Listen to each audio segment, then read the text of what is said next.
hacer esto más de memoria que de otra cosa, a ver si sale un poco más natural. Bueno, entonces, la primera clase, la vez pasada, lo que yo hice es introducir el tema de educación, hablando sobre el educando, o sea, sobre el sujeto educado. Empecé con la causa final, digamos. Empecé con ¿para qué educamos? ¿No? ¿Qué es? Para eso determinamos que educábamos al hombre para conocer, amar y servir a Dios en esta tierra y en la eternidad. También definimos educación como la perfección llevar a la prole a la perfección de sus potencialidades o de su naturaleza, en las virtudes, ¿no? Esa es la definición de Santo Tomás, más o menos así. Y también les había dado, entonces queda claro que si ese es el fin y que educar significa perfeccionar las potencialidades, les había dado la definición del hombre.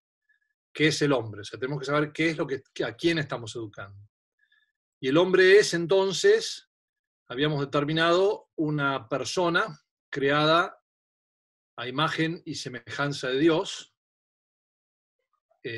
Ya cuando decimos persona, vamos a la definición de Boecio de sustancia individual de naturaleza racional.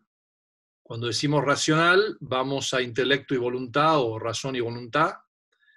Y esas son las potencialidades del hombre, ¿no? Además de esas, sabíamos que tenemos las pasiones, que tenemos los sentidos externos, los sentidos internos, el sentido común, etc. Entonces hicimos un breve repaso de la doctrina aristotélico-tomista de qué es el hombre. Entonces, todas esas potencialidades tenemos que perfeccionar y educar, ¿sí? Entonces, estamos... bien, entonces, queda claro que yo tengo que educar a una persona.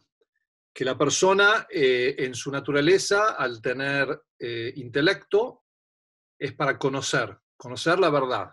Eso ya presupone que hay una verdad que puede ser conocida, y que esa verdad que puede ser conocida debe ser conocida, porque la verdad en última instancia con B mayúscula sería Dios, entonces el verbo, ¿no? La palabra, al principio era el verbo.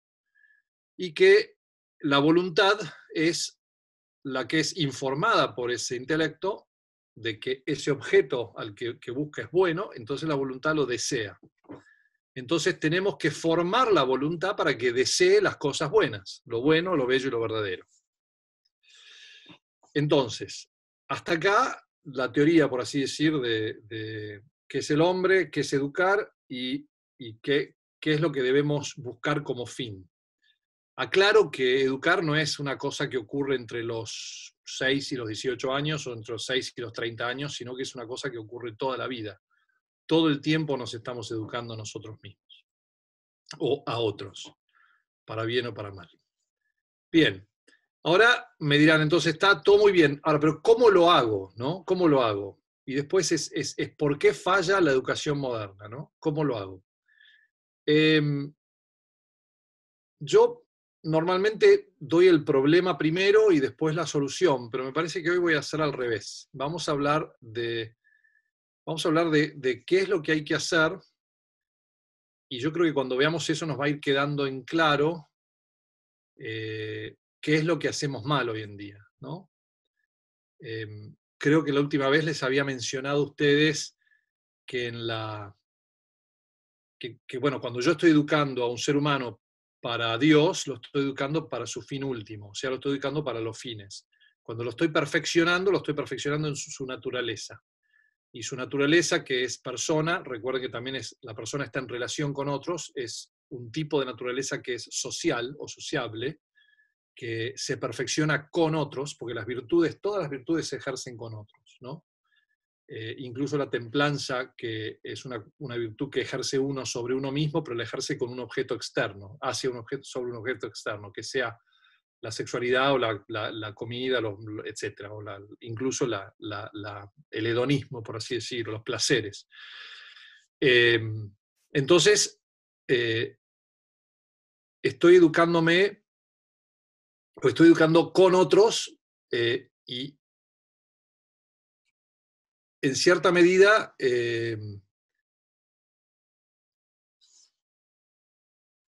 tengo que pensar, o sea, tengo que pensar en ese aspecto también, el aspecto de las virtudes cuando yo educo, ¿no?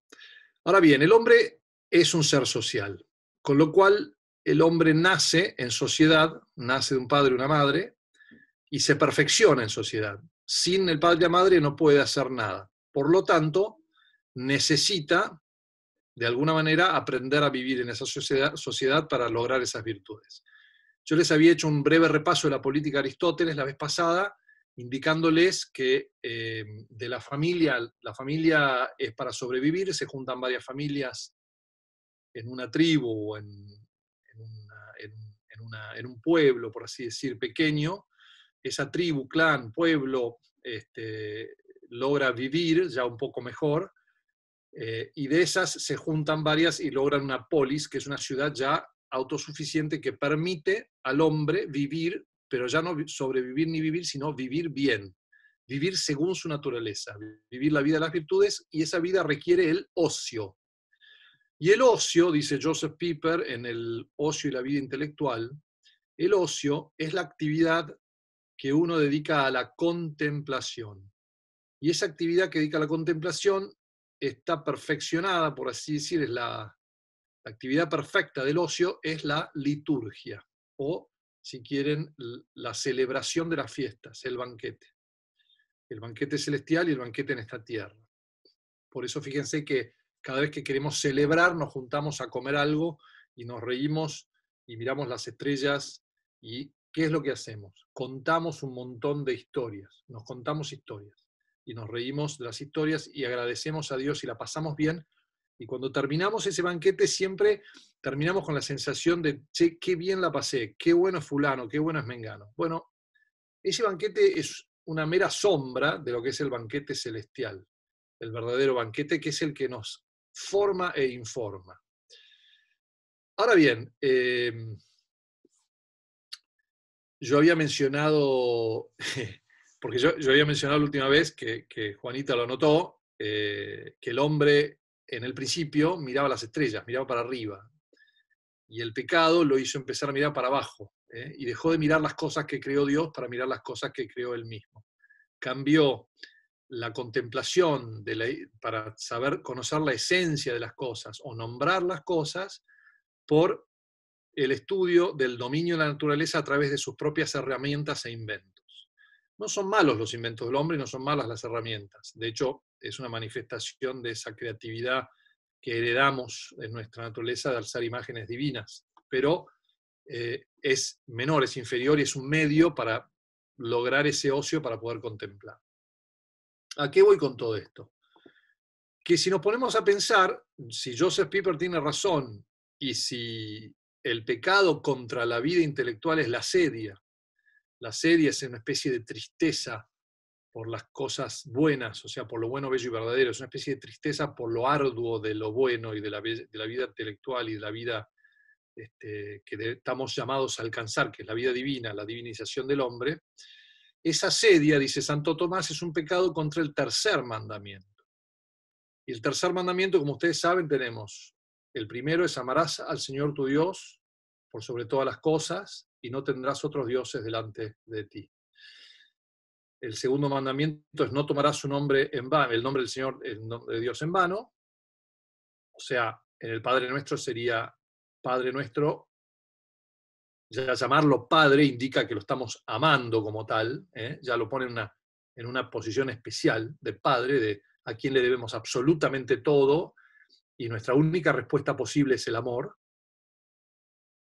Que estás en los cielos, santificado sea tu nombre, ¿no? O sea, santificado sea tu nombre. No tomarás el nombre del Señor, de Dios en vano, santificado sea tu nombre.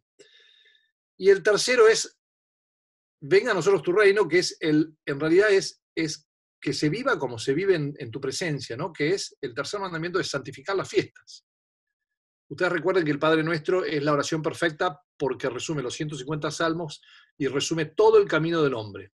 Ustedes pueden agarrar el Padre Nuestro de atrás para adelante para atrás, y lo pueden ver como el hombre Si lo hacen de atrás para adelante, es liberado del mal por el Señor y llevado hasta su presencia donde lo santifica para siempre. Esa tesis no es mía, la tomo prestada, pero es una tesis absolutamente cierta y es una tesis fantástica. Entonces, ahora les voy a hablar entonces de cómo es que se llega, o sea, por así decirlo, la educación que va de lo imperfecto a lo perfecto, de librarnos del mal, si el mal lo tomamos como una imperfección, como una carencia, como que me falta, ese librarme del mal y llevarme hasta mi fin último, que es conocer, amar y servir al Señor mi Dios. Tengo el Padre Nuestro como al revés, empiezo de bebito con líbrame del mal y debería terminar mi educación en el cielo, santificando el nombre del Padre, viviendo de cara al Padre. Para eso el intermedio ideal y perfecto es el banquete celestial en la tierra, que es ni más ni menos que la Sagrada Eucaristía. La liturgia, la Eucaristía. Para eso educamos. Si ustedes me dicen, ¿para qué educamos? Educamos para la liturgia. ¿Por qué? Porque la liturgia es el acto perfecto del hombre qua comunidad, o sea, el hombre qua hombre perfecto, o sea, en comunidad, de alabanza, de adoración, alabanza, de acción de gracias al Señor Dios, de recordando las grandes cosas que Dios hizo por el hombre, de pedir perdón por nuestras fallas y pecados, desde Adán hasta acá, y las nuestras personales, y de reconocernos criaturas suyas, o sea, de ubicarnos en la palmera, de entender que somos finitos, somos criaturas, somos hombres, no somos dioses. Aún no. Llegaremos a serlos cuando Dios nos haga dioses, porque Él, al venir a redimirnos, al morir por nosotros, al vencer a la muerte y al demonio, al rescatarnos de esa esclavitud, al curarnos, nos ha deificado al hacernos hijos, como se dice, adoptivos suyos, ¿no? Y los hijos adoptivos, tanto en la antigüedad como hoy, heredan tal cual heredan los hijos normales, o sea, los hijos biológicos, por así decir. Entonces seremos como Dios en todo menos en nuestra naturaleza, pero Dios nos dará, o sea, de acuerdo a nuestra naturaleza, nos dará una especie, nos integrará a sí mismo de una manera, de la visión beatífica, como dice Santo Tomás, sin intermediación de criatura alguna. O sea, seremos como realmente estaremos en Dios, con Dios, y lo veremos sin intermediación de criatura alguna, sin intermediación de un ángel, del aire, de una materia, de nada. Entonces podremos ver las cosas como las ve Él y comprenderlas como las comprende Él y verlo Él como Él se ve a sí mismo dentro de los límites de nuestra propia naturaleza, porque nunca lo vamos a comprender por completo. Comprehender, como dicen, ¿no? Hay una distinción ahí que hace Santo Tomás, que bueno, no viene al caso ahora, pero la vida litúrgica en esta tierra es, como yo les di la imagen recién, de cuando ustedes se juntan a celebrar algo, se juntan a comer, ganaron un campeonato, se juntan a comer, invitan a sus amigos, a sus novias, a sus mujeres, a sus varones, a sus maridos, y en todo esto se juntan, la pasan bien, y ¿qué hablan? Recuerdan el evento, recuerdan el campeonato, recuerdan las cosas buenas que pasaron, las gracias que recibieron, las inspiraciones, y van comparando notas, y van riéndose y haciendo chistes, y después eso los lleva a hablar de otras memorias y otras memorias y otras memorias. Bueno, la Iglesia no hace otra cosa que eso, que darnos un orden en donde nosotros recordamos del Génesis hasta los Hechos de los Apóstoles y las cartas de San Pablo, toda la historia de la salvación y toda la doctrina o las enseñanzas o la tradición que nos deja Cristo. Es por eso, además de que es ahí la renovación del sacrificio de la cruz, que es un sacrificio que hace que Dios tenga ante sí siempre el justo, ante sí. Ustedes recuerden que cuando a Sodoma y Gomorra Dios lo destruye, Abraham intercede por ellos y le dice, si hubiera 5 justos, lo baja negociándolo de 45 a 5 justos o de 50 a 5 justos, y si hubiera 5 justos, Dios dice, no la destruiré. Y no encuentra 5 justos. Y si no fuese por Cristo, tampoco lo hubiera encontrado Dios en nosotros y ya hace rato que nos hubiera destruido por tercera, cuarta o quinta vez. Entonces, desde que está Cristo, siempre tiene el Señor Dios ante sí la figura del justo que intercede por nosotros. Y ese justo intercede por nosotros en la Santa Misa. Es por eso que la Iglesia dice que la liturgia es la cumbre a la cual tiende la actividad de la Iglesia y al mismo tiempo la fuente de donde emana toda su fuerza. ¿Y qué tiene que ver esto con educación? Preguntarán ustedes. Bueno, pues la Iglesia no es otra cosa que el cuerpo místico de Cristo, y el cuerpo místico de Cristo no es otra cosa que la Iglesia militante, triunfante y purgante, o sea que ustedes son parte del cuerpo místico de Cristo, yo también, en la medida en que estén en la gracia de Dios, en la medida en que no tengan pecado mortal, son parte de la vida. Entonces, si la liturgia es la cumbre a la cual tiende la actividad de la Iglesia, es la cumbre a la cual tiende su actividad también, la suya personal como bien particular, la de la educación como un bien intermedio común y la de la Iglesia como un bien común final, ¿no? Entonces, es en ese sentido que, si quieren, volviendo a la política, que el bien común no es otro que el bien particular también, pero es un bien mayor, o sea, digamos, ¿no? En última instancia. Entonces, ya a comienzo del siglo XX, San Pío X señalaba en un motu propio sobre la música sagrada, decía: llenos como lo estamos del más ardiente deseo de ver florecer el verdadero espíritu cristiano en todo aspecto y ser conservado por todos los fieles, nos juzgamos necesarios, como nosotros, ¿no?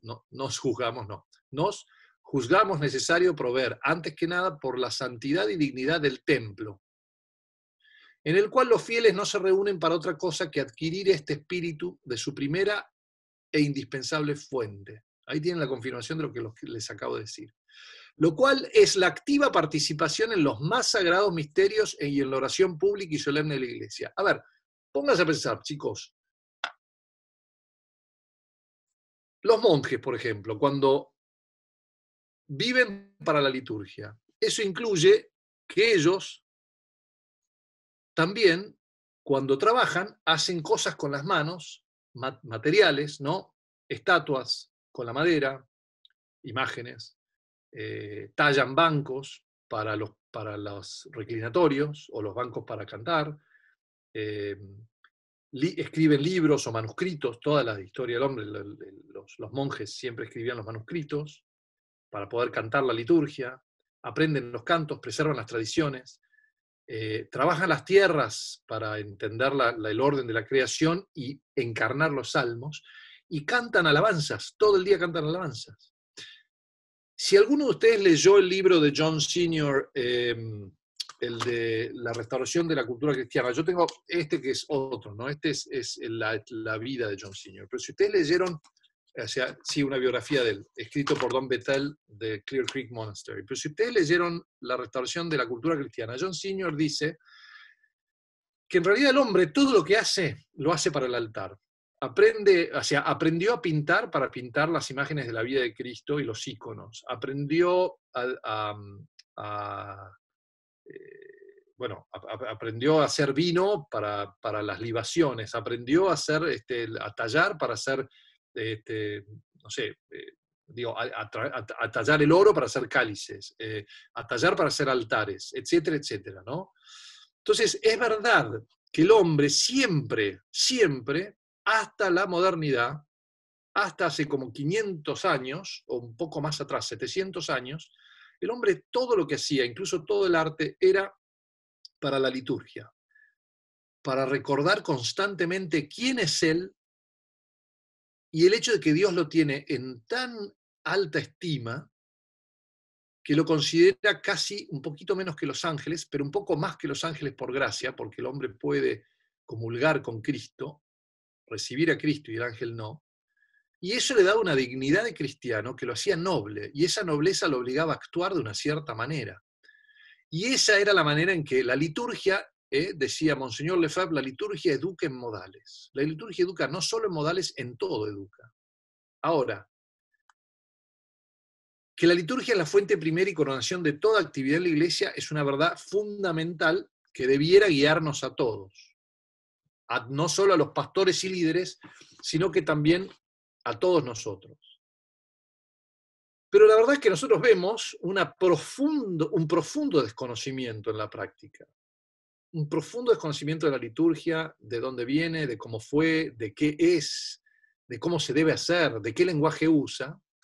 Y eso, en mi opinión, mis queridos amigos, es la razón por la cual no estamos dando frutos ni en la iglesia.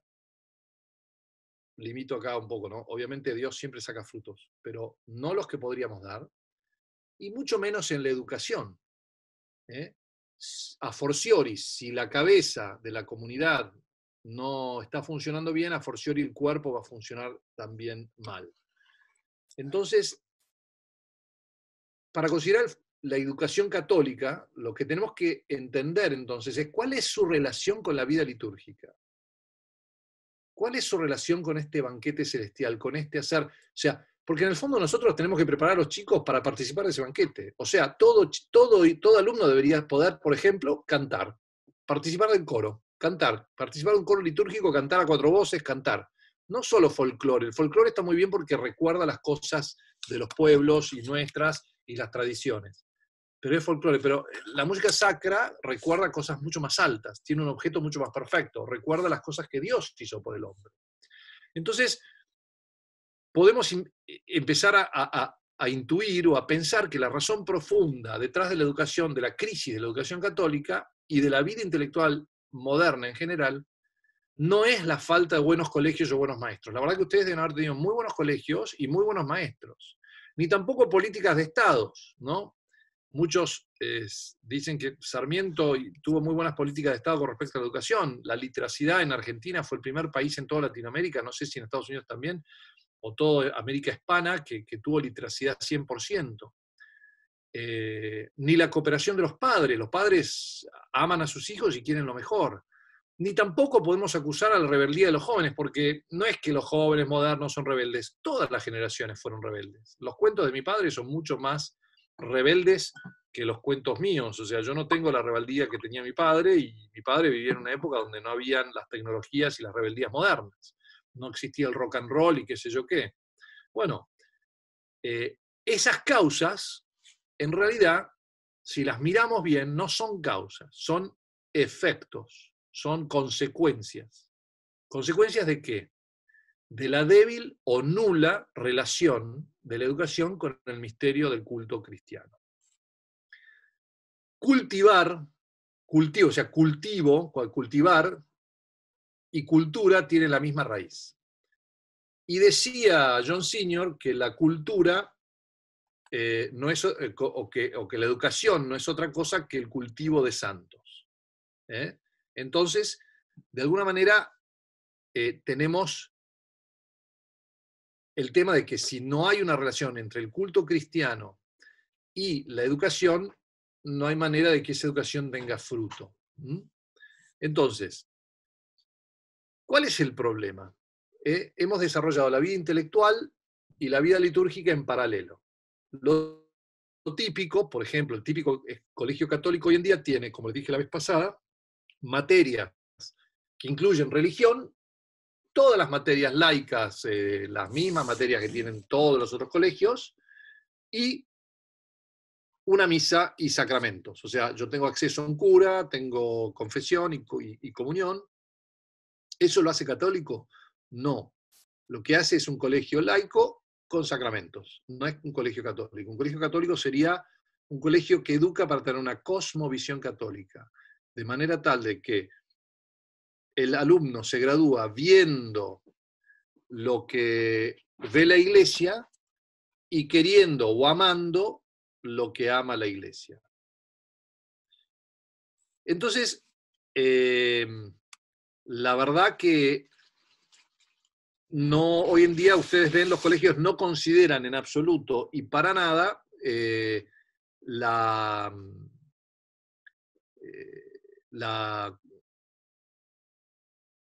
o sea, ni siquiera ni en su ratio studiorum, ni en la planificación de sus horarios, ni en la selección de los métodos pedagógicos, no consideran para nada la relación con la liturgia. ¿sí? Entonces, hasta acá presento lo que tenemos que hacer y lograr, porque si ustedes en Cruz del Sur dicen queremos reformar la educación en Argentina, lo que hay que hacer, creo yo, es reformarla de manera tal de que formemos alumnos para que puedan participar plenamente en una liturgia. Pero para eso hay que reformar la iglesia en Argentina antes. Y yo esto que les estoy dando no es una solución que la van a terminar ustedes en una generación, sino que es algo que hay que hacer y hay que volver a renovar las fuentes. Hay que volver a las fuentes. Entonces, el camino de retorno a las fuentes, ¿no? ¿Cuáles son los programas de estudios en las escuelas católicas que han sido pensados a partir de la liturgia y que se orientan a ellos? No conocemos ninguno hoy en día. ¿Cuántos incluyen en sus considerandos y resoluciones fundacionales una seria reflexión sobre el rol del culto en la cultura cristiana? Ninguno, o casi ninguno.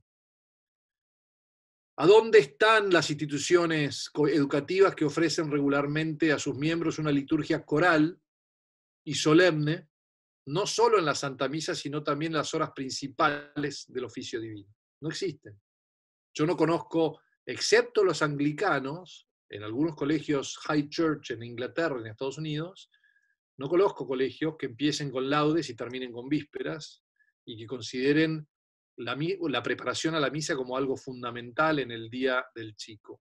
Y uno me dirá, bueno, pero no somos monjes, tampoco podemos ser chupacirios y monjes, y eso.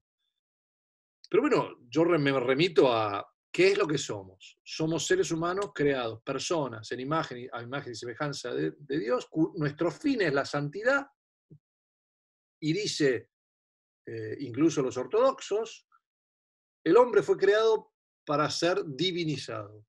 Entonces, si nos pasamos el tiempo perdiendo, o sea, si no nos educamos para tener esa parte bien, para entender el rol fundamental de esa parte, dudo que lleguemos a lo largo de nuestra vida a comprender para qué fuimos creados.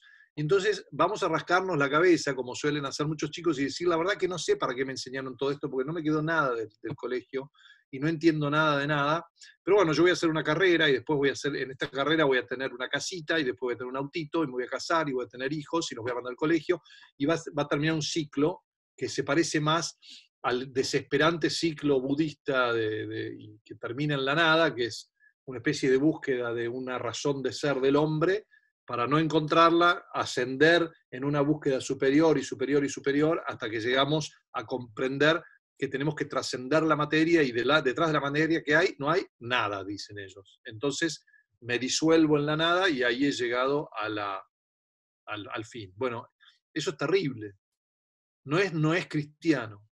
Entonces, para evitar eso tenemos que encontrarle sentido a la vida, y ese sentido a la vida está dado específicamente por esa liturgia que nos indica constantemente que Cristo, la historia, o sea, nos resume la historia de golpe, ¿no? Nos dice, Dios nos creó por amor, nosotros optamos por ir con el dominio, o sea, la lógica del dominio del demonio, y nos apartamos del Señor, de Dios, nos apartamos tanto que Él nos tuvo que venir a buscar. Él murió por nosotros, en esa búsqueda está todo el Antiguo Testamento y preparación para la encarnación, se encarnó, vivió entre nosotros, murió en obediencia al Padre, por eso su nombre será glorificado, y ahora esperamos su segunda venida, y toda esa historia, que está resumida siempre en la misa, es la historia que tenemos que saber, estudiar, y a la cual tenemos que volver una y otra y otra y otra vez en la educación.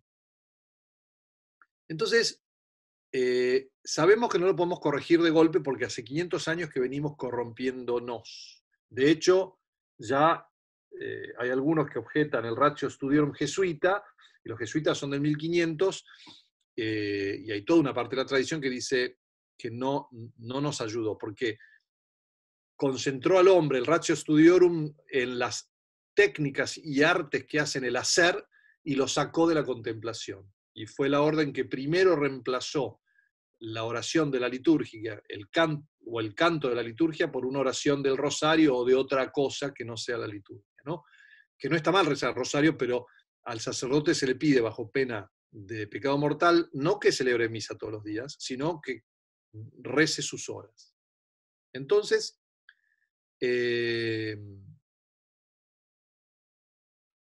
en el camino del retorno a las fuentes, tenemos que volver entonces a renovar en primer lugar la vida litúrgica para que a partir de esa experiencia y fortaleza renovar la educación.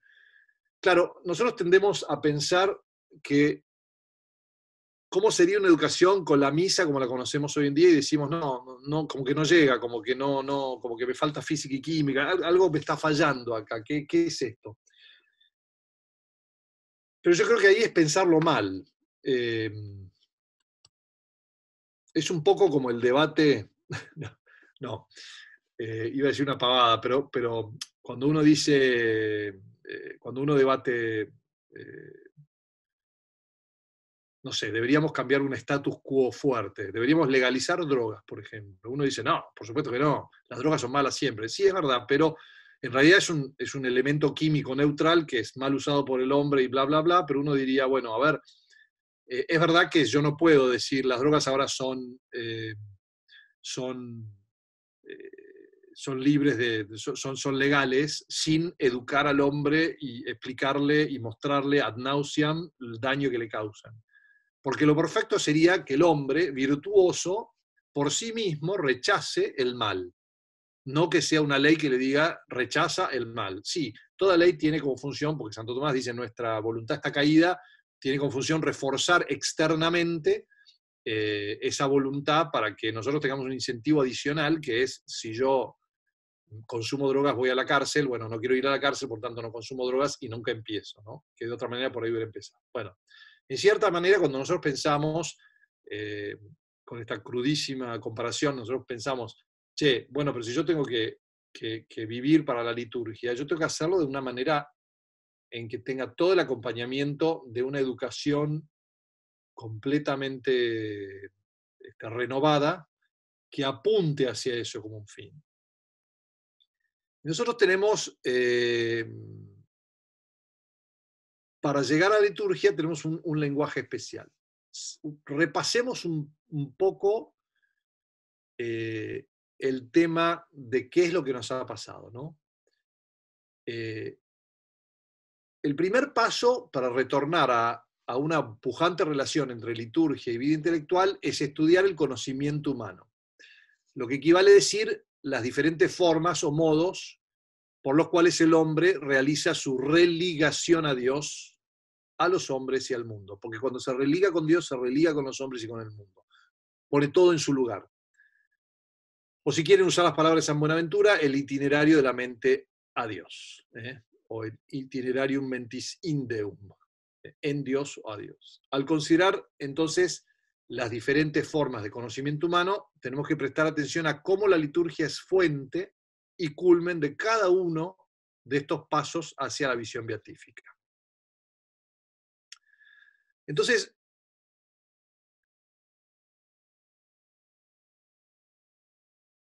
cuando hablamos de estudiar el conocimiento, lo decimos en tres sentidos generales. Primero, nos referimos a la estructura o teoría del conocimiento o a la relación entre el sujeto cognoscente, ese hombre que venimos definiendo, y el objeto conocido. Si el objeto es Dios, el objeto es la naturaleza, el objeto es el hombre. Segundo, a una elaboración intelectual dada, es decir, un punto de vista objetivo del conocimiento, ¿no? Puede ser la revelación o puede ser la filosofía, la ciencia, etc. Y tercero, al estado del cognoscente, o sea, el punto de vista subjetivo del mismo, donde entra la dialéctica, si quieren, de los puntos de vista de dónde está el cognoscente. Si no todos llegan, algunos son más brillantes que otros, pero todos tienen un conocimiento por lo menos suficiente para saber que están hechos para ir a Dios. Entonces, si hacemos un análisis histórico del conocimiento, vemos que hay una cuarta perspectiva. Los tres que les acabo de dar es la tesis más moderna, si quieren, de Aristóteles para acá. Allá atrás de la modernidad está Aristóteles, 3 siglos antes de Cristo, en el sentido de que es como el hombre empieza a conocer una vez que puede filosofar o empieza a poder hacer ciencia y empieza a poder usar la dialéctica de manera científica de manera más filosófica. O sea, puede partir de las opiniones de otros para construir un conocimiento cierto y casi científico. Pero históricamente antes no era así. Había una cuarta perspectiva que para mí puede tener un fruto mucho mayor y más inmediato, y es la que necesitamos volver a retomar nosotros en la educación para poder llegar a comprender bien a ese Aristóteles y a ese Santo Tomás, que lo tenían muy fresco en la cabeza y que lo hemos perdido por culpa de este cientificismo moderno que empieza con Bacon y con Descartes, en donde solamente la categoría de la cantidad o lo cuantificable cuenta, porque es lo único que se puede medir, lo que se mide se puede testear y poner en un laboratorio, y se puede sacar una ley científica del tema. El resto es como si no contase, no tuviese leyes, o es una cuestión personal, inmanente, idealista, está en mi cerebro, Descartes, Kant, todo el idealismo, todo lo que ustedes quieran. Entonces, pero hay una perspectiva según la cual reflexionamos sobre el desarrollo histórico del conocimiento, o sea, la evolución concreta del conocimiento humano a lo largo de la historia de la civilización. Y vale la pena repasar esto, ¿no? Hay 5 modos de conocimiento, o así para ustedes, 5 modos de conocimiento humano en el desarrollo histórico hasta la plenitud de los tiempos, o la perfección del saber humano que Dios previó como condición a la encarnación del verbo, ¿no? El primero es el conocimiento profético. O sea, si vamos a partir desde la creación del hombre, antes que los griegos, antes que toda la mitología, estaba la revelación, estaba el hombre caminando en el jardín con Adán y Eva.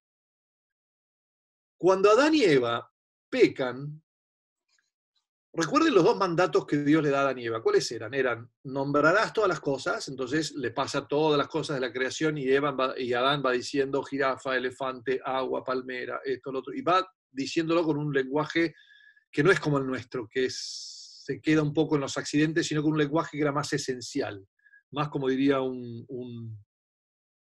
Eduardo Segura, el lenguaje de Tolkien, de los elfos, que cuando te decían algo significaban casi como la escritura, ¿no? Realmente lo que dice eso, el signo está muy cerca de la realidad. Entonces Adán nombra todas las cosas, eso marca la claridad de su intelecto. Y lo segundo que le dice, por lo cual le da una asistente, socia, compañera también, es gobernarás la tierra, o sea, la ordenarás, completarás la obra mía de la creación ordenando y gobernando la tierra, que la hice toda para vos, porque es un Padre amoroso que gratuitamente nos hizo todo para nosotros. Todo, todo, todo, todo, absolutamente todo. Y Adán tenía que hacer lo mismo, amar amar, o sea, digamos, esa misma lógica del amor hacia las cosas en su orden, y tenía que gratuitamente entregarse completamente y perfeccionar o santificar esa obra que había hecho Dios tan buena, gobernándola junto con Eva y su prole.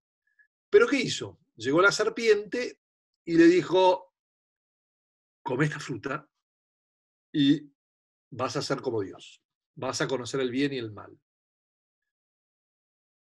Adán ya le había dicho a Dios, si comes esa fruta vas a morir, ten por cierto que morirás. Y Adán, que nunca había visto ninguna criatura morir, ni él tampoco había muerto, no conocía lo que era la muerte, como que esto le debe haber quedado como muy teórico, como nos pasa a nosotros muchas veces, y fue y comió junto con Eva. En esa ruptura, en donde el hombre elige voluntaria y libremente la lógica del demonio, o sea, de ser como Dios en mis propias condiciones, en mi propio tiempo, como yo quiero, según mi imagen, cae, si quieren, se obnubila ese intelecto y esa voluntad se quiebra.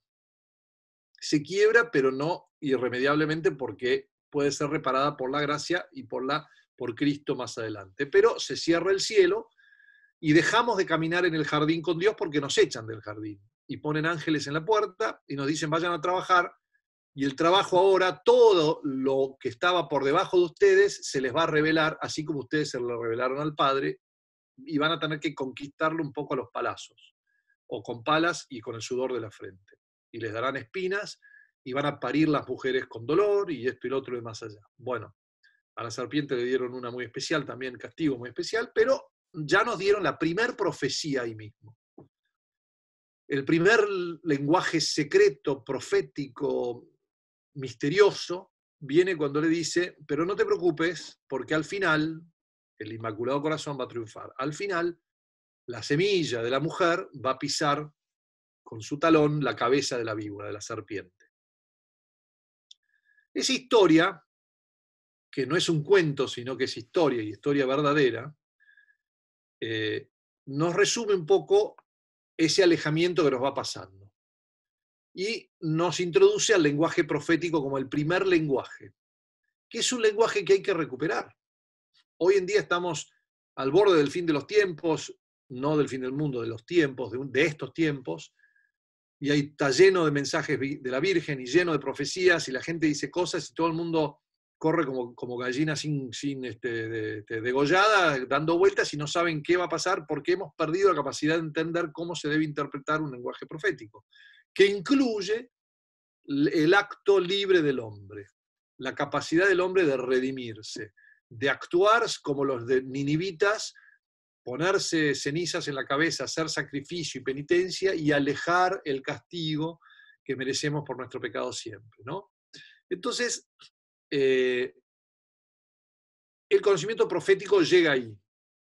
En segundo lugar, llega el conocimiento mítico. O sea, porque si ustedes vamos a seguir la historia bíblica, ¿qué es lo que pasa? Adán da luz a Abel y a Caín, y Caín lo mata a Abel, y los cainitas, dice la Biblia ya en Génesis 4, no solo tenían bellísimas hijas, porque eran los hijos del hombre, digamos, y no los hijos de Dios, que era la línea, digamos, que sería que no había caído con Caín, no había cometido el primer asesinato, se dedicaron a ¿qué? En vez de mirar al cielo, a mirar abajo, y se dedicaron a hacer grandes herramientas, eran unos genios tecnológicos. Entonces hicieron cosas muy bellas, tenían hijas bellas y además hacían cosas bellas. Un poco como en Tolkien los enanos que se iban abajo de la tierra a hacer cosas muy bellas. Pero eran obra de sus manos, no eran obras de Dios.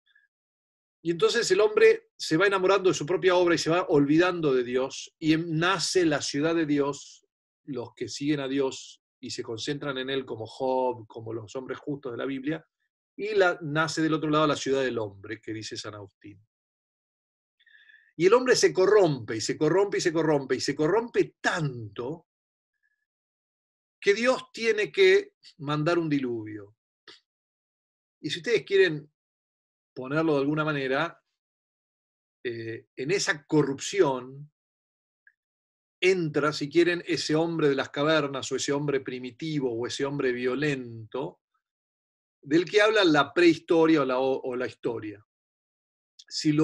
Era un hombre como todos los hombres, sensible como el hombre moderno, pero se había embrutecido, había perdido todo caminar, toda cercanía con Dios. Y solo supongo que algunas familias, algunos pueblos elegidos, o lo que fuera, por ahí se preservaron. Hasta que llegamos a Noé, donde Dios renueva todas las cosas en un fin de esos tiempos, y vuelve a empezar con Noé, y más o menos 1000 años después, o no sé cuánto tiempo dicen, en un lado tengo la secuencia bíblica, llegamos a la Torre de Babel. O sea, los hombres otra vez se habían empezado a creer que ellos eran obras de ellos mismos, y que ellos eran fuertes y que podían llegar a ser como Dios si tan solo construyesen una torre que llegase al cielo. Entonces Dios, en ese lenguaje profético y en ese lenguaje simbólico y también un poco mítico, dice: démosle, o sea, intervengamos porque no sea que lleguen al cielo con ese edificio y que quieran ser como nosotros. Entonces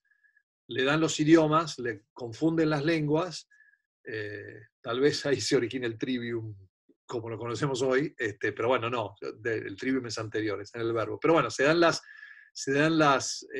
lenguas, y el hombre se separa, y se separa de las tradiciones verdaderas, ¿no? Aquellas que fueron reveladas, y solo los hebreos, o solo el pueblo elegido, los hijos de Abraham y de Jacob y de Isaac, preservan esa tradición verdadera, y los demás se van haciendo sus propias tradiciones, sus propios dioses, sus propias estatuillas, sus propias cosas. Y nace el lenguaje mítico. que es un lenguaje posterior al lenguaje profético, y es un intento de recordar otra vez las cosas que hizo Dios por el hombre. Es un intento de volver a el monoteísmo. Entonces, es mentira que el politeísmo fue primero y el monoteísmo después. El hombre siempre fue monoteísta, se embruteció y se hizo politeísta, y luego en los mitos, hasta llegar los griegos, en esa perfección de los mitos que tienen ya una antropología humana, digamos, que ya son por lo menos seres que no son animales o mitad animales, sino que son seres humanos, divinizados, llegan a algo más parecido a el Dios único al que concluye Aristóteles, ¿no? Ese primer motor inmóvil, causa de causas, etc. Además del conocimiento mítico, o para el conocimiento mítico se requiere un conocimiento que es poético. Es interesante que cuando vamos a la mitología griega, los primeros, o sea, Hesíodo, el primero en escribir, el primero que tenemos conocimiento que haya escrito sobre la mitología griega, dice: yo era pastor y estaba con mis ovejitas en medio de un valle, en las montañas. Siempre, fíjense que la revelación divina viene en lo alto, en las montañas, en el altar. Ahí tienen conocimiento simbólico, les acabo de dar un ejemplo. Él era pastor, o sea, otro símbolo de otra cosa que nos recuerda algo, y era poeta. O sea, las musas bajan y le dicen, lo hacen digno de poesía. Acuérdense que para los griegos las musas no era solamente la poesía, sino que era poesía, música, lírica, tragedia, comedia, etc. Historia, historia. Era la capacidad de contar esa experiencia humana de la naturaleza que la diviniza, la eleva a un plano superior y que relaciona todas las cosas, porque la mitología lo que hace es relacionar las cosas entre sí, dándole a cada fenómeno natural que ve el hombre un origen invisible, divino si quieren. Del mensaje poético, el hombre va históricamente llegando al conocimiento poético-filosófico. El ejemplo perfecto es Sócrates. 400 años antes de Cristo, Sócrates, en un conocimiento filosófico poético que mezcla en los diálogos socráticos, nosotros tenemos el uso de la poesía para ilustrar la relación entre las cosas y la posibilidad de que las cosas esencialmente sean de una cierta manera, pero después con la dialéctica se torna, en ese diálogo, esa mitología se le da también un sentido político, humano, dialéctico, científico casi, más filosófico, ¿no? Y por último, el lenguaje filosófico-científico, que es cuando Aristóteles, el gran aprendiz de Sócrates, es el que perfecciona la filosofía o el ejercicio de tornar la dialéctica en un conocimiento cierto de las primeras causas y de los primeros principios autoevidentes, y entonces empieza a ser capaz el hombre de construir la ciencia como la comprendemos modernamente.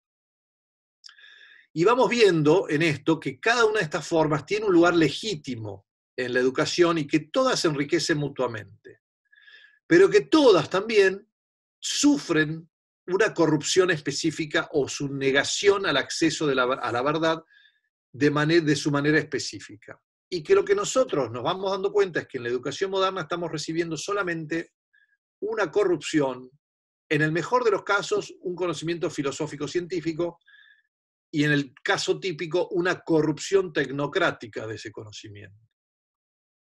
Entonces, vamos de vuelta para atrás. El conocimiento profético. Primer conocimiento, o sea, 5, entonces teníamos profético, mítico, poético, mítico, poético, filosófico y filosófico-científico. ¿Sí? El conocimiento profético es un tipo de conocimiento, es una forma de sabiduría que se refiere al origen y fin último de las criaturas. Fíjense lo importante, es la causa final, está en las profecías, en el sentido profético, ¿no? Y fíjense que el profeta no siempre sabe lo que profetiza, no siempre entiende lo que está profetizando, simplemente cumple la orden del Creador de decir, dile a mis criaturas esta cosa. Se da esto gracias a la plena revelación del misterio de las criaturas dada por el Creador. Nosotros lo tenemos fundamentalmente en las Sagradas Escrituras, o sea que toda educación debería incluir un estudio fundamental, profundo y en muchos sentidos de las Sagradas Escrituras. Así como los judíos estudian sus libros sagrados siempre, y esa es su educación, en eso se centra, la nuestra debería estar centrada en las Sagradas Escrituras. Para esto, un autor como Scott Hahn, a ustedes si quieren informándose en esto, Scott Hahn es fundamental, es buenísimo y es muy accesible. C.S. Lewis, lo van a comprender a Tolkien mucho mejor también, porque Tolkien, toda su obra es lingüística, es profética, es poética, es mitológica, es fantástico. Era un hombre que verdaderamente manejaba estos 5 lenguajes muy bien. Y por eso perdura. Y fíjense que las cosas que perduran en el tiempo son libros o obras que tienen varios de estos lenguajes incluidos en sí, ¿no? Porque te dan a comprender no solo en una dimensión horizontal, ¿no? Hace poco yo veía un excelente video, una película buenísima que se llama El fin del enigma cuántico, The End of the Quantum Enigma, la vida de Wolfgang Smith, un físico que hoy día tiene 90 años y que tira abajo, usando la física cuántica, toda a Descartes, a Galileo, a Newton, a todo el mecanicismo y toda la horizontalidad física, matemática, a Hawkins, a Einstein, volviendo a una ontología aristotélico tomista de la materia. Y entonces lo que él termina diciendo es la física cuántica lo que nos da evidencia de que no solo hay una mecanicidad horizontal, sino que hay una parte vertical que es la forma o la esencia de las cosas, que no alcanza la matemática para describirla. Bueno, esto es un poco lo mismo. Es un poco lo mismo. El conocimiento profético se da de arriba abajo, del creador a la criatura, es del cielo a la tierra y del principio hacia el fin. La forma paradigmática se da en la religión judeocristiana del Antiguo y Nuevo Testamento, aunque ustedes si leen mitología griega o si leen las obras griegas, se acordarán que en las tragedias siempre está el oráculo de Delfos y cosas así, ¿no?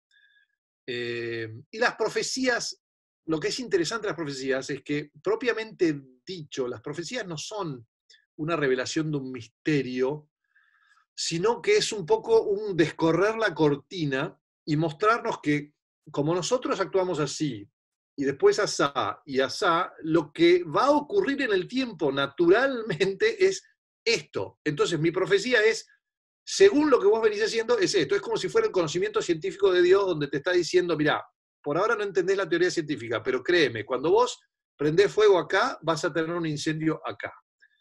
Te profetizo que vas a tener un incendio acá. Y el hombre dice, oh, misterio, o dice, no. Bueno, los oráculos serían un poco así. Algún poeta que estaba más inspirado que otros y tenía una gracia divina para dar un oráculo que tanto en Grecia como en Roma, algunos se cumplieron. Y es interesante, hay evidencias históricas de esas cosas, ¿no? Y la historia del conocimiento profético es la historia de la salvación, cuyo centro o misterio teándrico, si quieren, es del Señor, ¿no? Es el Señor. O sea que el centro es el Señor, o sea que el centro de la educación debe ser la historia de la salvación. De alguna manera tenemos que relacionar todo con la historia de la salvación como si fuera un hub de un aeropuerto de donde salen todas las ramas. Es la vid que da a los sarmientos su fruto. ¿Cómo se corrompe? Bueno, en el siglo XVII y XVIII hay un intento de interpretación racional de las escrituras. Se corrompe sobre todo con el protestantismo, que pierde toda capacidad de interpretar las Sagradas Escrituras y las interpreta a la manera humana, y entonces empieza a ver cómo hace las cosas los hombres, la complica, y empieza a tener diferentes técnicas de interpretación, y termina racionalizando lo que no es racional, no es lo que tiene un trasfondo diferente, y entonces en el racionalismo pierde la capacidad de interpretar, porque hay cosas que no tienen sentido para la razón si no se miran de un modo simbólico. Y entonces a ese racionalismo le debemos la decadencia que sufrimos en la capacidad de comprender el lenguaje de los profetas y los vanos intentos modernos de penetrar el sentido de los arcanos divinos, ¿no? Si quieren, la forma específica de la corrupción es anterior al siglo XVII y es el legalismo de los fariseos que renuncia a comprender el espíritu de la palabra.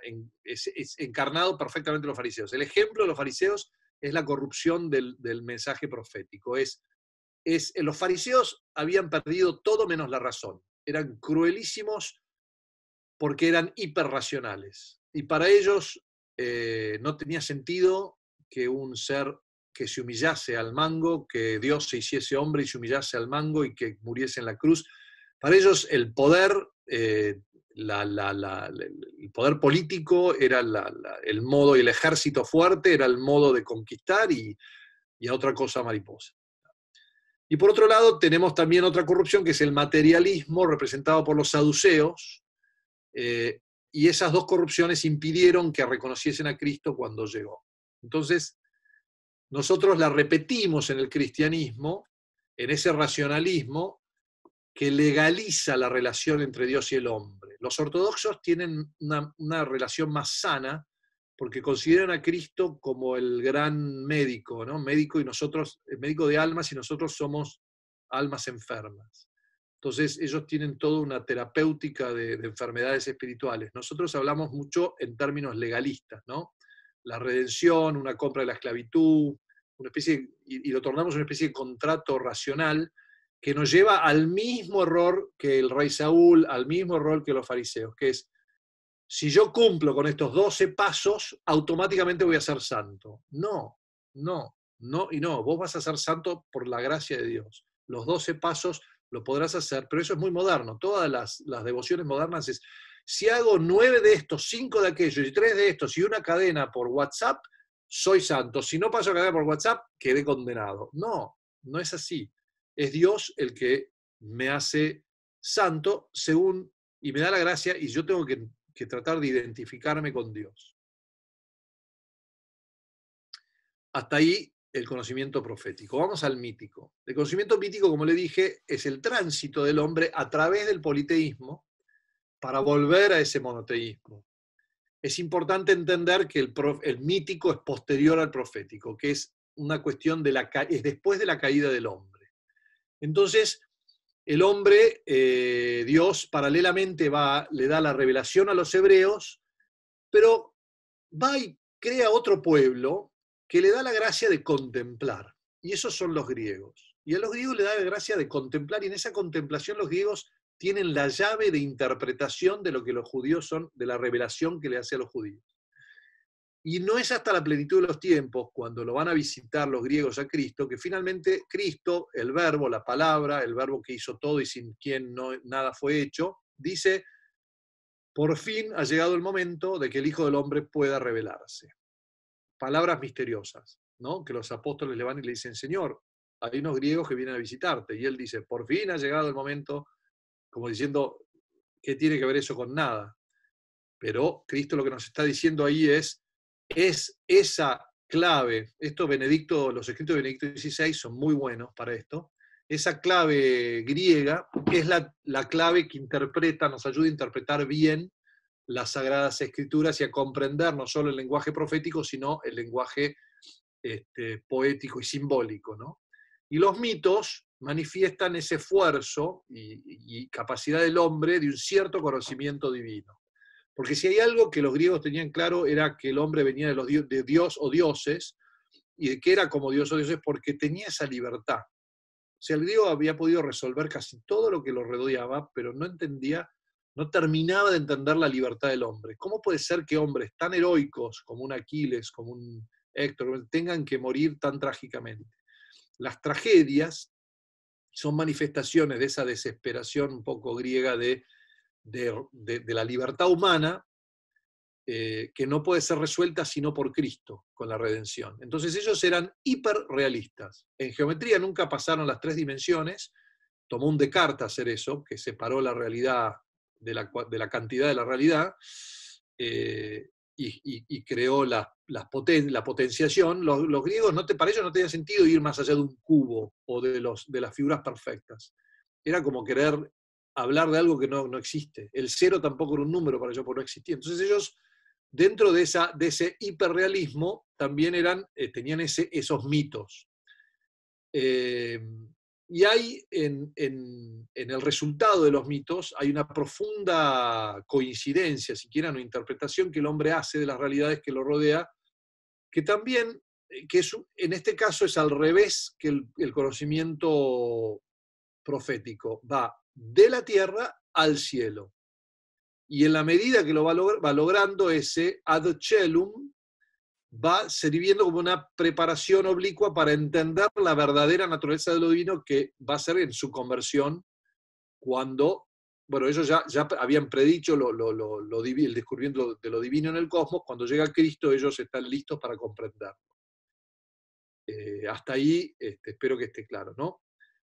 Y entre todas las formas del mito, el mito grecorromano es el itinerario espiritual que más se acerca al encuentro del misterio divino. Por eso que esa cultura era la que más preparada estaba para recibir a la verdad en la plenitud de los tiempos, al Evangelio. Es una especie de pueblo elegido. Yo diría que en educación, todos los que educamos deberíamos siempre decir griego y romano, buenos, griego, romano y cristiano, buenos.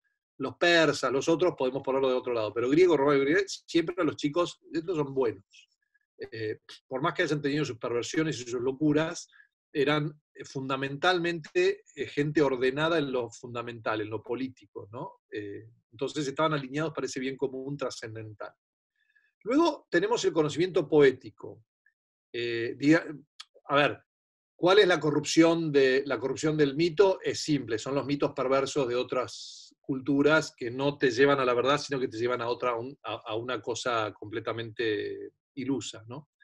El conocimiento poético, que ustedes comprendan, y es el que está en mi conferencia en Mendoza, y que es el que les completo ahora el tema, ¿no? En el conocimiento poético es interesante. Yo en Mendoza decía con James Taylor, un exalumno de John Senior, que el conocimiento poético es un conocimiento con todo el ser humano, es una experiencia de todo el ser humano que no es partitiva, es holística, no es racional, sino es intelectual, es una intuición, es un ver la esencia de la cosa sin pasar por los pasos intermedios. Por eso que un poeta muchas veces puede poner en un verso de poesía las cosas reales de una manera tan clara, tan fundamental, aunque no científica, ¿no? Y el hombre, a través de la poesía, de la música, descubre y celebra la forma y la verdad de las cosas y sus relaciones con el resto de las criaturas. Y esto es lo que agrego ahora, su relación con el resto de las criaturas.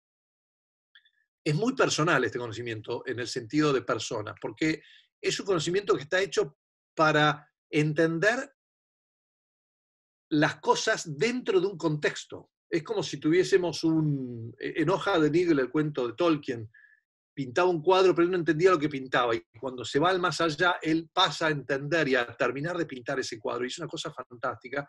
Bueno, es como si nosotros comprendiésemos que cada hojita, cada cosa que hicimos en ese cuadro, de ese árbol, tiene una relación con el otro y nos va armando un rompecabezas, haciendo ver la creación como la ve Dios. De algún modo, el hombre ilumina el ser material de lo meramente físico. O sea, si ustedes toman la definición científica de, no sé, una mariposa, y van a decir un coleóptero, lepidóptero, no sé cuál de los insectos es, pero bueno, ponemos coleóptero de tal familia, tiene 1573 especies, los colores, o sea, los accidentes, ¿no? Vive en tal y cual lugar geográfico, etcétera, etcétera, ¿no? Eso es lo material, lo horizontal. Pero la poesía eleva en lo vertical. Una poesía a una mariposa que la describe en esa experiencia que tiene el hombre cuando ve la mariposa y dice, ¡wow! mirá eso, así grandota y azul fuerte, y qué bárbaro, ¿cómo puede ser? ¿Cómo puede ser tan lindo? Obviamente habla de un Dios creador, bueno, eso es poesía, eso es un conocimiento poético que es una especie de inspiración que eleva a la mariposa a una criatura casi sagrada. La eleva, la saca de la ciencia y le da una dimensión espiritual. Ese conocimiento poético es el que hemos perdido, por lo cual hemos perdido la liturgia y demás. Ese conocimiento poético es el que hay que retornar, es el que hay que volver a la educación. Ese conocimiento poético es el que predica John Senior, es el que hace al benedictino, es el que hace al hombre.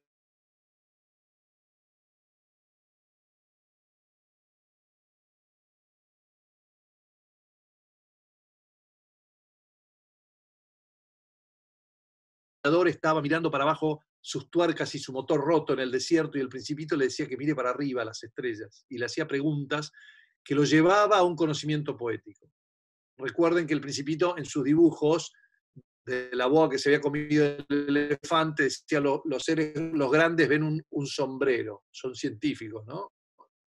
No ven más allá de eso. Bueno, esa espiritualización del mundo físico, coronándolo con la luz del espíritu, completando el orden de la realidad, al elevarlo a una dimensión de glorificación y exaltación, ese es el conocimiento poético musical de las musas, fundamental para hacer liturgia, fundamental para completar el trabajo hecho por Dios en la semana de la creación, y que es el nombre verdadero de las cosas, ¿no? Porque ustedes en el cielo no van a conocer las cosas enciclopédicamente. En el cielo van a cantar y cantar y cantar y alabar a Dios y cantar y alegrarse y hacer poesía. ¿Eh? Es el reino de las musas. Entonces, en el reino de las musas las cosas dejan simplemente de existir, de estar ahí, y son ahora coronadas por una existencia de celebración de lo que Dios ha hecho. Saltamos de alegría, cantamos, es ese tergiversado canto de vestuario, dale campeón, después del campeonato de rugby. Es esa alegría, bueno, fíjense que eso es bastante primitivo, pero es un intento litúrgico. Traste, hicimos todo bien, nos salió bien y gracias Dios, porque entonces si son cristianos hacen una ronda, agradecen al buen Dios por su protección y todo, por haber ganado el campeonato y después cantan y celebran y merecen celebrar, y eso es bueno, eso es muy humano, muy humano. Y hay una inspiración, ¿no? Hay un ángel, o si quieren, mejor aún, está Dios que nos inspira a este conocimiento noético, si quieren, ¿no? Iluminación noética, dicen los iconógrafos en la oración cuando están por pintar. Danos iluminación noética. Entonces, todas las cosas ya no se ven como tales, sino se ven transfiguradas. Yo me animo a decir como en realidad son. Es como Cristo transfigurado, que era como en realidad es Cristo. Bueno, las cosas que han sufrido el peso y la opacidad de la materia caída se transfiguran en la poesía y se acercan a ese principio en donde el hombre era puro, ¿no? Y anhelan ese on por venir, esa salvación por venir, ¿no? Entonces, resumiendo, ese conocimiento poético presupone la capacidad del hombre de nombrar todas las cosas, de elevarlo a lo intelectual y espiritual, transfigurándolo, las cosas presentes del aquí y ahora, que es lo que podía hacer Adán antes de caer, ¿no? No es un conocimiento abstracto, como el de la ciencia que busca universales. No tiene una intencionalidad de dominio. Tiene una... y le canta, y como esa samba que yo aprendí de joven, cuando se la canto a mi mujer, tiene un sentido elevado, eso es un poco la intencionalidad de ese conocimiento poético. Simbólico, es ese conocimiento simbólico, ¿no? que intenta capturar o comprender el misterio de las cosas en su totalidad y la relación que tiene con las demás cosas, ¿no? Entonces lo pone en relación con las demás cosas en una manera reducida y poética y linda y bueno, en fin. Tiene una corrupción moderna que es cambiar el intento de nombrar las cosas por un conocimiento puramente subjetivo de cómo me siento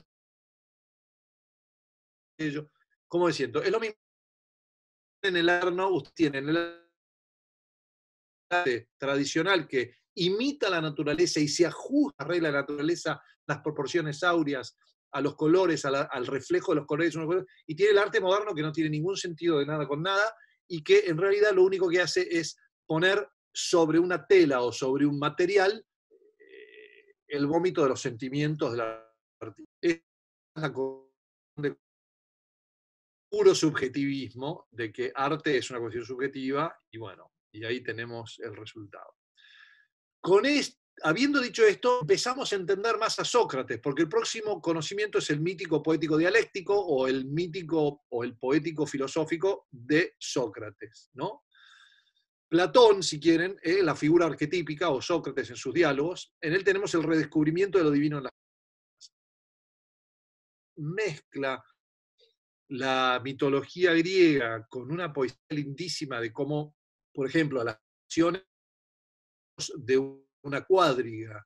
Entonces él habla de los caballos de afuera, los de adentro, cómo hay que manejar la cuadriga. Él usa esas imágenes poéticas que son inmediatas. Y claro, las pasiones son como caballos de una cuadriga, son como caballos desbocados en una carrera de una cuadriga que si no tienen a alguien con las riendas firmes y la capacidad de manejarlo, formada, esparraman, tiran la cosa y terminan viendo el, eh, el Eso es una manera poética, mítica, poética de hablar, ¿no? Ya empezamos a hablar ¿no?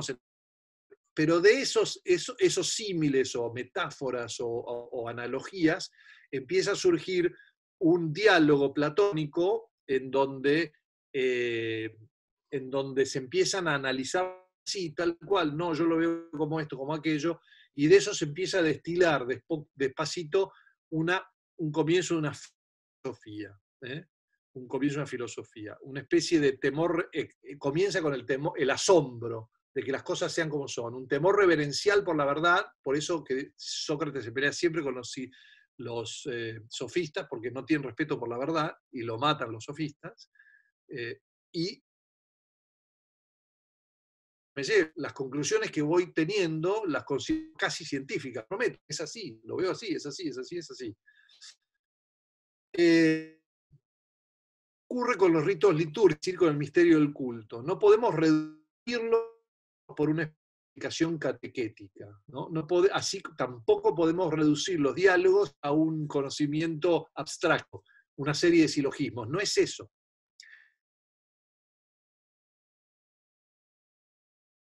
Liturgia, por eso que el sistema catequético moderno ha fallado violentamente porque ignora, toma la razón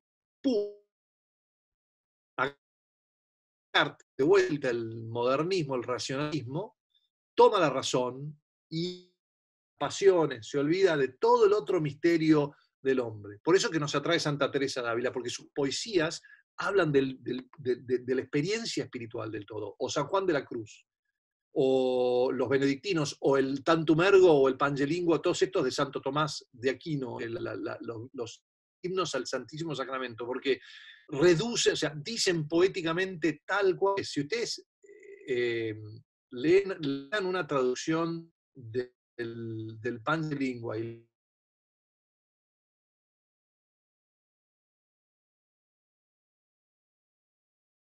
traducción, ¿cómo se llama? En fin. O lean si quieren el canon, la oración anterior al canon de la Santísima Trinidad y la Santísima Trinidad los himnos tomistas de Santo Tomás en la fiesta del Cristo, vale la pena que los estudien, los lean y los memoricen, porque esa es la doctrina verdadera y no es catequética. No es una formulación filosófico-teológica, el culto es una experiencia mística y artística, musical, es unión entre lo divino y lo humano, fuente, a su vez, de una genuina didáctica, enseñanza cristiana y de una comprensión teológica ortodoxa. Luego, Aristóteles, conocimiento didáctico filosófico, que ya son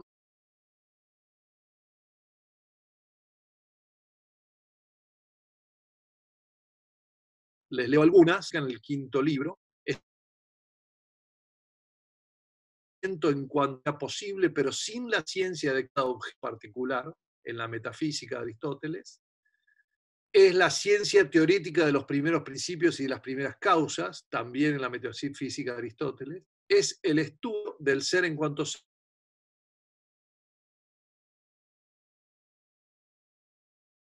también Aristóteles en la metafísica. Dialéctico, dialógico, filosófico, que lleva una ciencia universal y abstracta del ser, o sea, a universales, a entender cómo están hechas las cosas, ¿no? Así como los 10 mandamientos, aunque tratamos de entender el principio de no contradicción y un montón de otros universales que nos permiten conocer las cosas, ¿no? Lleva una ciencia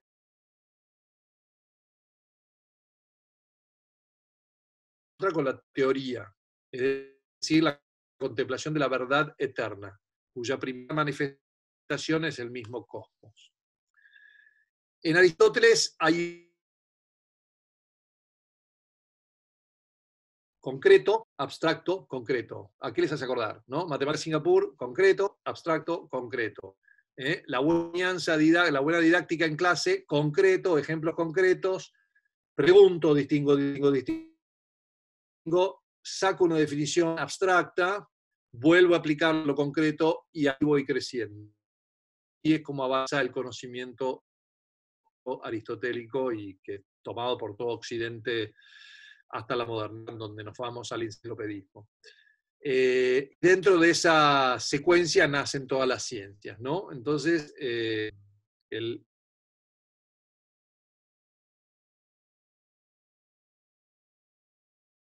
las causas universales, fundamento de la teoría con el conocimiento final al que apunto. Pero fíjense, así como empezamos con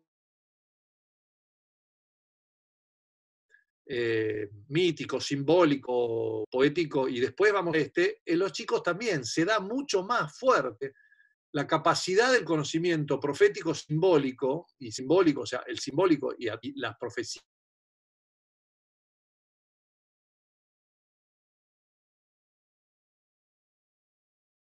estudios, uno empieza con las áreas que enseñan a la historia primaria. La historia principal del hombre es las Sagradas Escrituras.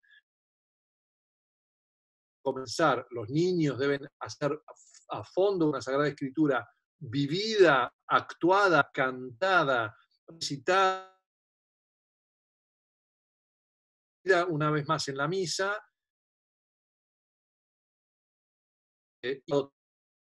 conocer los mitos y grandes historias de otra manera humana, o sea, del cielo a la tierra y de la tierra al cielo, para que luego, cuando estén en secundaria, puedan empezar a leer a Platón y Aristóteles y demás y empezar a comprenderlos, ¿sí? Obviamente la corrupción de Aristóteles es el racionalismo cartesiano tecnológico, en donde deja de haber un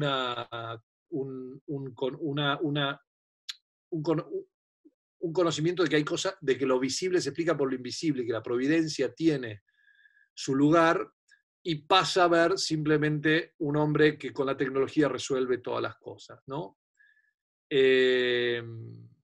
Podría decir varias cosas más. Creo que con esto se ha dado,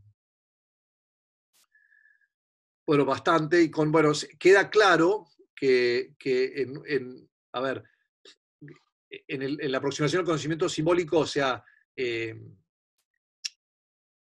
hay cosas que son comprensibles y cosas que son cognoscibles, ¿no? Y en el sentido de nosotros con la vicio cognitionis somos capaces de comprender cosas, y con la comprehensionis, de las cosas, pero no las vemos completas en el caso de Dios o las que son superiores a nosotros. Pero bueno, no importa. El punto es que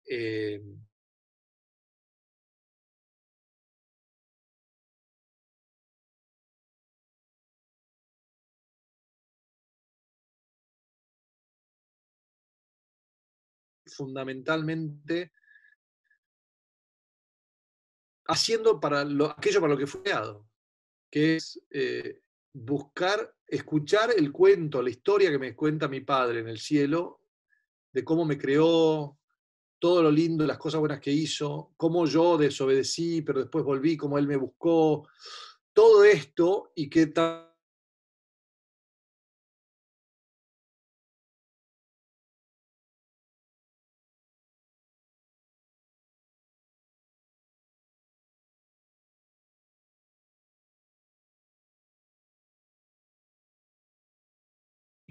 en el sentido matemático también, que es cantidad, magnitud y tiempo, y la astronomía, o es el orden del cosmos, cantidad, magnitud, tiempo y ¿cómo se llama? Y sí, espacio, exactamente. Entonces, canto esas cosas, las busco entender el orden y cantarlas. Cuando ustedes ven la vida de Wolfgang Smith, su vida es una canción, es una poesía a la creación. Por eso Dios le da esa capacidad, esa iluminación para entender la física cuántica y resolver un enigma cuántico que hace 200 años que no se podía resolver. Y que, bueno, en realidad hace 100 años que no se podía resolver, pero y tira para abajo todo el horror del racionalismo cartesiano sobre la materia, ¿no?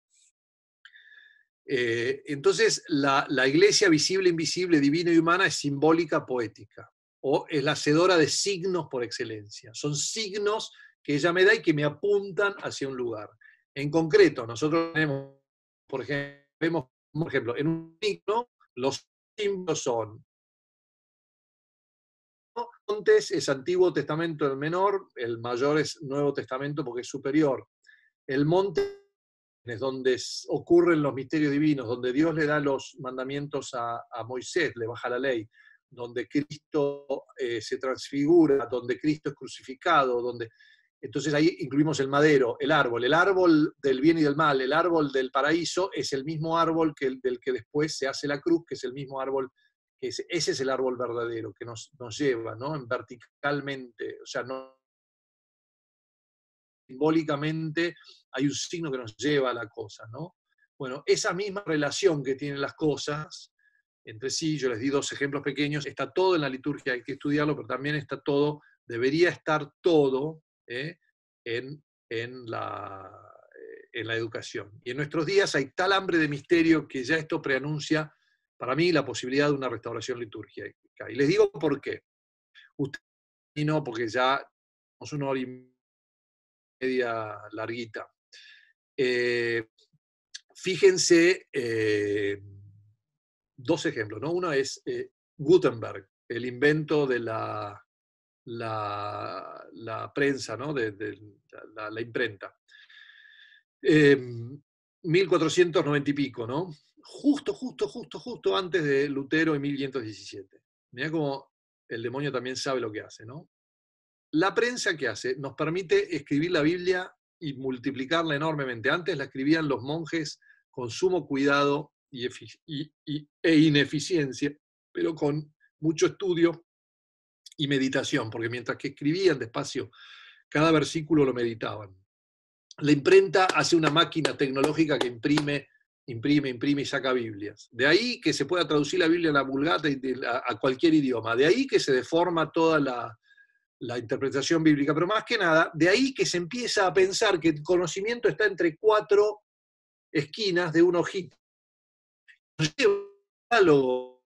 El Platón, donde Fedro aparece con un discurso escrito y Sócrates le dice a él, qué macana, cuando comience las cosas escritas, hacer por encima del oral, que es tradición viva, que se transmite de ser humano a ser humano, considerando la audiencia en una retórica específica, cambiando para convencer y mover hacia el bien, lo escrito es fijo, es muerto, y la gente va a dejar de ver qué dice el papel y va a empezar a mirar quién dice esto. En la modernidad, ¿qué hacemos? Somos todos autorreferenciales. No, que no, bueno, nos ha pasado.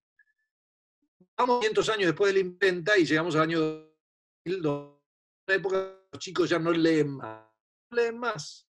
Entonces, gloria a Dios, de alguna manera, lo audiovisual, esto, de alguna manera, empieza a generar un ser medievalmente, pre-imprenta, un ser que mira el catecismo en los vitros, exige una experiencia de imagen, de belleza, de vida, diferente a el libro escrito, que es aburrido y que de alguna manera es estático.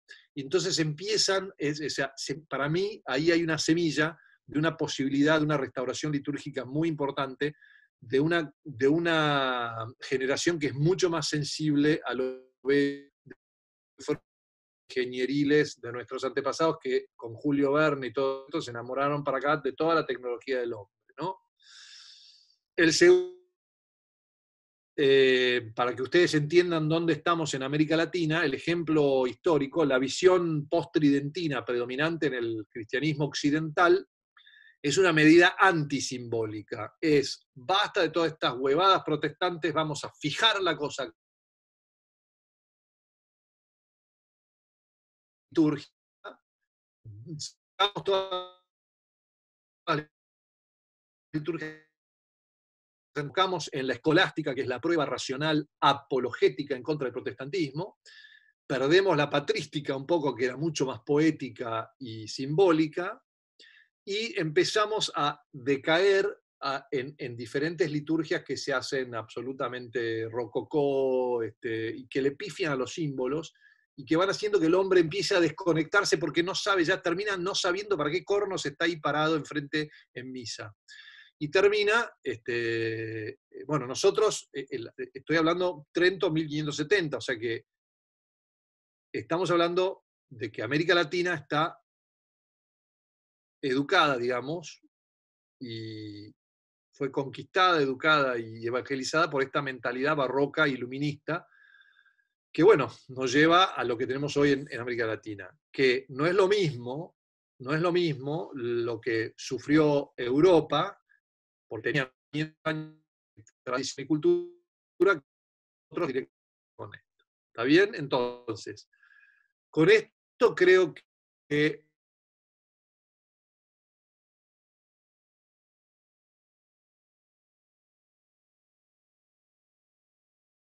entonces yo le dije que iba, bueno, no le dije lo que les iba a decir, pero les introduje el problema, les introduje dónde está la solución, les dije que hay 5 tipos de conocimientos, de los cuales nosotros solo manejamos la corrupción de uno, en el mejor de los casos uno, que es el filosófico, en los colegios ni siquiera eso, y que debemos volver a esos otros conocimientos anteriores para poder comprender el que estamos tratando de enseñar, que es ese... de esa manera vamos a restaurar la liturgia, vamos a restaurar la educación y vamos a comprender qué es el hombre y quién es el hombre, la relación que tiene con Dios, por lo tanto la relación que tiene con los otros hombres, vamos a arreglar la política porque vamos a operar desde la caridad y desde el don, desde el amor, y no desde el dominio y desde el racionalismo puro. Las leyes van a ser más buenas, o sea, más justas, y van a ser un orden de la razón más adecuado a la realidad, y no vamos a tener esta terrible degradación del hombre moderno en una masa por un lado o en un objeto comercial por el otro.